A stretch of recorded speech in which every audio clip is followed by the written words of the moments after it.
మేము ఒక ఫిర్యాదు చేశాము. దాంట్లో పొదిల్లో వాళ్ళు వీడియో క్లిప్పింగ్స్ తో పాటు ఆధారాలతో పాటు రాళ్లు వేసేవాళ్ళు వీడియో క్లిప్పింగ్స్, చెప్పులు వేసేవాళ్ళు వీడియో క్లిప్పింగ్స్ కూడా క్లియర్ గా సిఐ పొదిలికి పెట్టాము. ఎస్పీ గారి దృష్టికి తీసుకుపోయాము.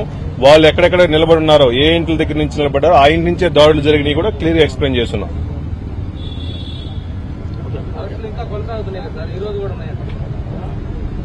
ఇది ఒక కక్షపూతంగా చేసే వాతావరణంలో ఈ జగన్మోహన్ గారి పర్యటన ఇంతమంది వేలాది మంది జనాలు ఎందుకు వచ్చారు?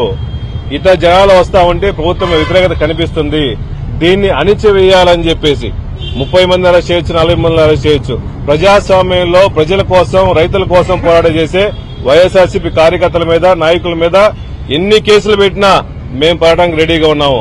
కానీ ప్రజాస్వామ్యంలో మా బాధలు, మా ఆవేదనలు, రైతు సమస్యలు చెప్పే హక్కు, పూర్తి హక్కు మాకుంది. అది తెలియపరచడం కోసం మీరు కేసులు పెట్టి అణిచివేయాలంటే అణిచివేయండి. ఈ ఒక రోజులో అణిచివేసినా ఎవరు అణిచిపోయే పరిస్థితి లేదు. ఇంకా ఎక్కువ పెళ్లిబడిన ఉత్సాహంతో కార్యకర్తలందరూ పనిచేస్తారు.